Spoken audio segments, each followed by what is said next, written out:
I'm here with the world ranked number 17 and the reigning European champion, Ross Smith.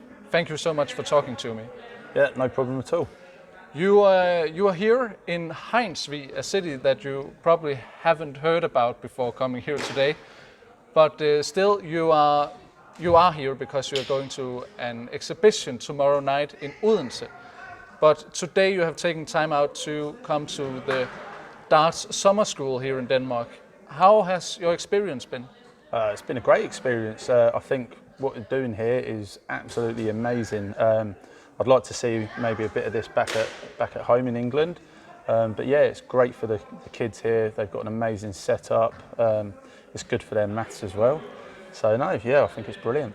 And you have played all the participants today. It's been a very long day. It has. However, have you seen some talent along the way? Yeah, definitely. I think I've seen probably about 3 or 4 that look really good. Good throwing actions, and yeah, they've got good mentality. So yeah, the future looks very promising, especially in Denmark, Danish darts. So, yeah. And you have obviously been a youth player yourself. Yeah. You played on the English youth team in the WVDF system. Yeah. What are your advice for the young players coming through today? My advice is to enjoy it, have a smile on your face, and practice. Just practice, but enjoy it. You know, you're a kid, and just have fun. That's the most important thing, is have fun. Don't put pressure on yourself, and enjoy it. And you are one of these players that obviously have had some talent since you played on the youth team, and now you are the world ranked number 17. However, it hasn't been an easy way to the top of the world. You have had your ups and downs. What do you think has been the secret for you and your development the last few years, where you have really pushed on and become one of the major winners? That's a tough question, that. I think maybe just self-belief, believe in yourself, and confidence, but working hard, growing up, dedicating myself, because it takes a lot to dedicate yourself into this. It's a hard game to with all the travelling, but I wouldn't change it for the world. I'm very lucky, very privileged, and yeah, to have this as my job is amazing. So if there is any kids out there, then yeah, definitely get into this game, and but like I say, make sure you enjoy it. And sometimes we see some players, even at this summer camp, that seems to be big talents. However, when they reach the senior levels, their form seems to drop and they lose interest. What is your advice for these kind of players who are struggling playing on the senior scene and trying to find some confidence? I think a lot of that's it can be down to a few things. As you get older and you become a teenager, you can get distracted by other girls, boys, or other things in life. You know, you change your mind. I think you're still trying to figure things out when you're young, but yeah, I'd say that again, the only advice is to just try and enjoy it. Try not to put pressure on yourself. Enjoy it and practice, and you know, it will come. Now let's talk a little bit more about yourself, because tomorrow, as I said before, you are playing an exhibition in Odense, but on Friday you are playing on the European Tour. Is that the best preparation for a big tournament like that? To be honest, I have no idea. I've never done this preparation before. But what I will say is that it's not bad preparation, because I've just spent the last 4 or 5 hours practicing non-stop, really playing all the kids there. But yeah, I haven't stopped on the practice board, so I probably practice more than what I would do at home. So it's not all bad preparation. And also, I just had a count myself. I think you played around 60 legs, but still you hit just below 3180s, so that can't be too bad.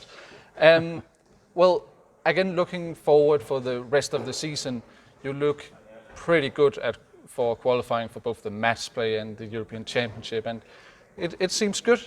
How do you feel right now and how is your confidence in your game? Yeah, I feel great, to be fair. I don't think I've really been in this position so early on in the season, knowing that I've qualified for all the TV events coming up, all the majors. So it's quite nice to not have that pressure of trying to qualify still last minute. But yeah, I feel really good. I feel prepared. I'm trying different things again at home, trying to just up my game by 1%, 2% or more. So yeah, I'm doing everything I can to be as best as I can. Yeah, I just had a look on Darts Oracle. You have the 12th highest seasonal average this year on the Pro Tour. Do you think you can push even further and become, let's say, one of the really top players? Yeah, without a shadow of a doubt. I can't see why not, but again, wanting to be successful, you need to work hard, and yeah, I'm prepared to do that, and I'm doing it now. But yeah, I believe in my ability and look forward to it. So yeah.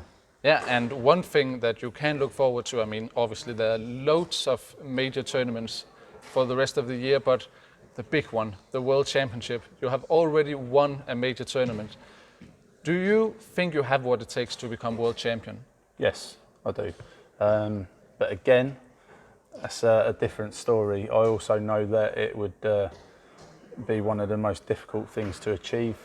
Probably, it's a childhood dream to be world champion. I think anyone who picks a dart up would want to be world champion. So yeah, it would be the absolute pinnacle. But yeah, I believe in myself. I'm not saying it's going to happen this year or the next year or the year after, but I'm hoping for a long career in this game. I want to be around here for another 20 years at least, and I love the game, and if I work hard, then why not? Why not? And one more thing, the Premier League, you was probably very close at being selected for this year's tournament.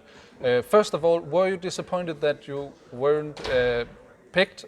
And secondly, is it something that you really want to be competing in next season?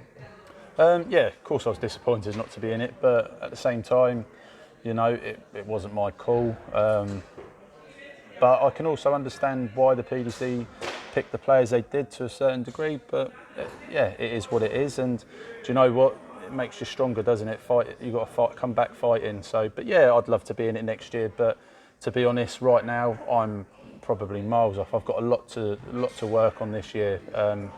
You know, I've got all the majors coming up, and the only way you're getting in that Premier League is by winning a major or two, or being more consistent. You know, I wasn't consistent enough last year in the majors. I had one good televised event, and obviously I won that. So, but I need to this year kick on and start producing more quarterfinals, semi-finals, finals, and that's the aim now. Really trying to knuckle down and be better on TV events.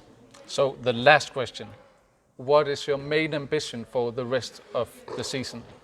My main ambition is to be do the best I can. That's it. Just go up there and beat whoever's in front of me and give 100%. That's my ambition. And then if I can do that, then who knows what I can win. But I want to win as much as I can. Well, you have proven that you can win everything you enter, really. So we will wish you the best of luck. Thank you. And thank you again, once again, for talking to us. Thank you for having me. Thank you. Thank you. Appreciate it. Thank you.